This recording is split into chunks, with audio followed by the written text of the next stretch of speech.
I ride 650cc motorbikes, normally 3 times a day.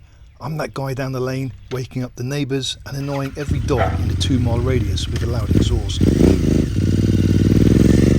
But for the last week, I've been doing my daily errands on this, a £500 electric scooter that tops out at 60 kilometers per hour. And I have a major confession to make. I absolutely love it.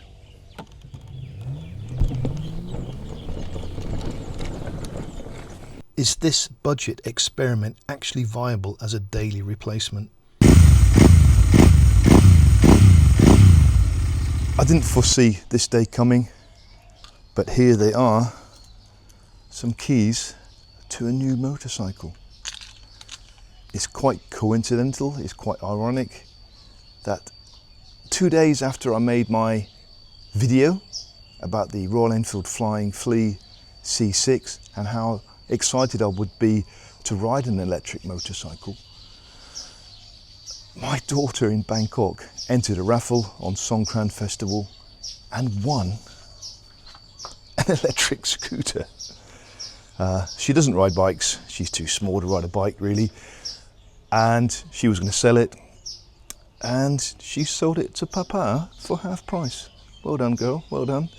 So it's been delivered. I've just come back from my Bhutan tour. So I've just been touring Bhutan for 10 days on a Himalayan 411, up mountain passes and down flooded valleys.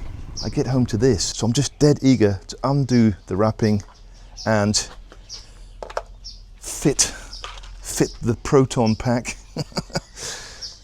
Yeah, just excited about it really. It was very cheap. It was cheap anyway, and then getting it half price is cheaper again. So this will give me the experience I'm after without investing in a C6, just to see if I actually like electric bikes or not. Good idea? I think so.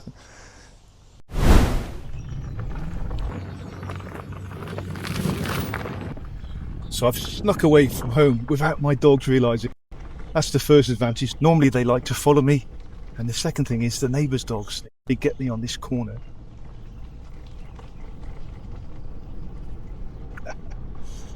They've not heard a thing. Normally the neighbours think I'm crazy, in and out 3 times a day up and down this lane. You can see on their faces they don't like it with my noisy bike. So now I'm not bothering anyone. The dogs, the cats, the humans. And when they do see me, instead of frowning, they're smiling. So yes, for doing short journeys, for going 5 or 6 kilometers like I do normally 2 or 3 times a day, to the local coffee shop, to the local 7-Eleven, get a bottle of beer, to get a coffee, etc. It puts wear and tear on my normal motorbike.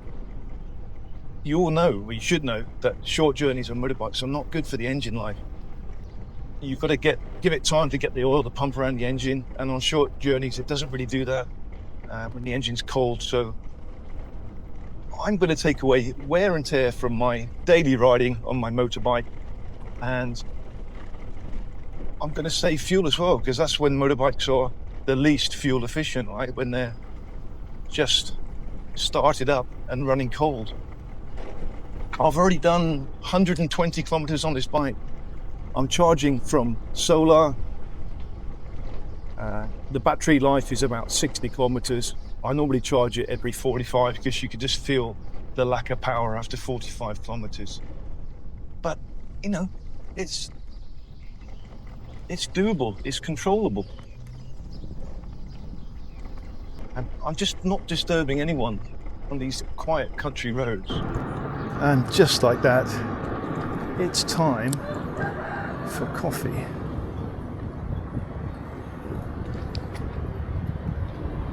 And they do love the bike in there already, they've noticed. Nice to pull up here, my 650, no attention, turn up with this. They all come out and want to look at the bike.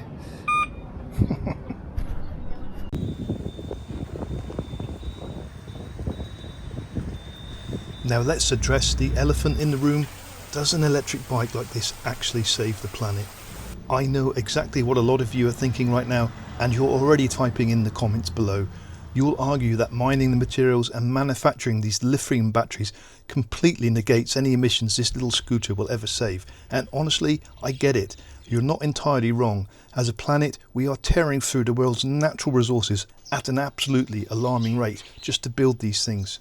But you have to look at the bigger picture. If you look at the immediate environment, especially in massive, densely populated cities like Bangkok, the reality shifts. Imagine if you could instantly remove every single carbon-emitting petrol moped and motorcycle from those streets. The smog factor and the air quality would improve dramatically almost overnight. In fact, look at China. They banned petrol motorcycles from major city centres years ago, and it undeniably cleaned up their immediate urban environments. So yes, making and disposing of these batteries absolutely causes pollution elsewhere, but when it comes to the actual quality of human life inside our towns and cities, I genuinely think there is a massive local advantage to cleaning the air. But look, I'm a petrolhead at heart, and I know this is a massive debate. What are your thoughts on these local versus global pollution arguments? Drop a comment below and let me know where you stand on this. 30 kilometers per hour, 40 kilometers per hour, 50 kilometers per hour, and 60 kilometers per hour, and that's normally its top range when it's got a full battery. So yeah, not bad, right? I can pass normal scooters. This thing in a city like Bangkok, when you can ride it for a couple of hours through city traffic, it's going to be a godsend. Would I recommend something like this in Bangkok? Yes, I would. Here we are, White Temple, White Temple. I can turn right and it's a green light.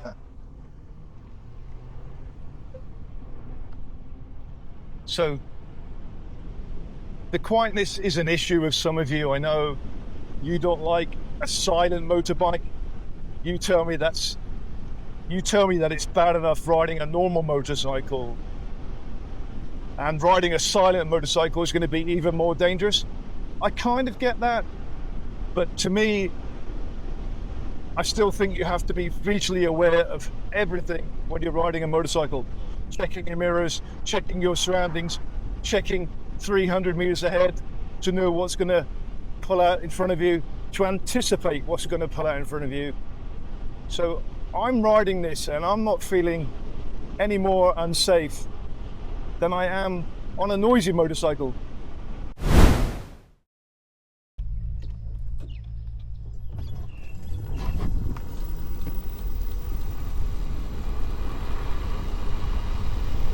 It's freedom on a different level. It's two wheels. Two-wheel therapy, still the same. I don't care what I look like. It's the feeling, it's the fresh air, it's the oxygen. I don't need a thumping Harley to enjoy two-wheel therapy. I just need to get out.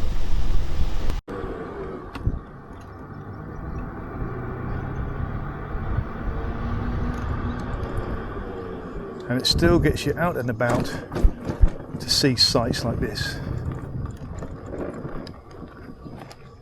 And the other thing is I've got some passenger rear pegs that I can stand and use.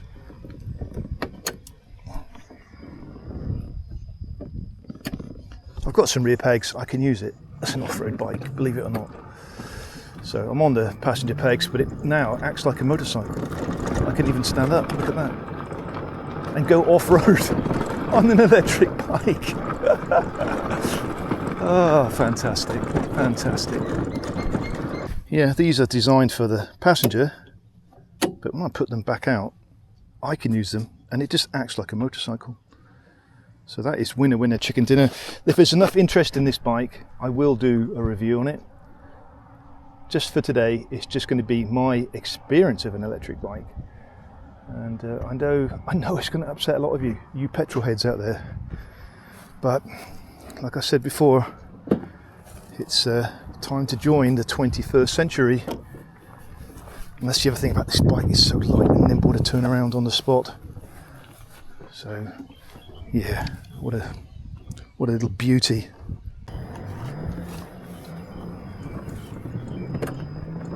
There we go, standing up. I've got an off-road trails electric scooter. I did love the ADV 350, the Honda ADV 350.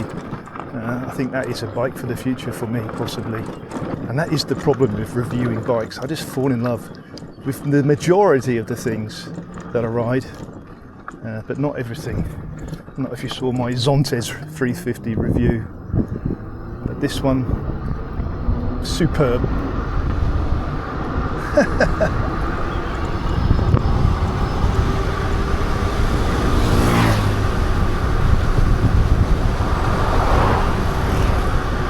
And there's a good point there. No matter how noisy a bike I would have had, he was still on my side of the road.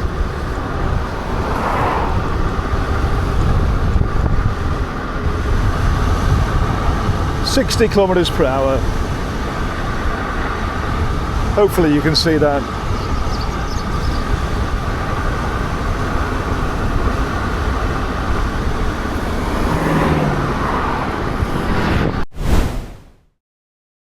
Here's the question, is this electric bike going to replace my 650 for long distance? Not at all. It's obviously not capable for that. But what it is capable of is being recharged by my home solar panels. I've got two 450 watt solar panels linked up to a simple inverter. It's charging the bike just for my local journeys. I'm saving myself 100 kilometers plus a week in fuel and wear and tear on a bike. The 650 is going to stay for long distance, but just for local errands, this little electric bike is superb, absolutely superb.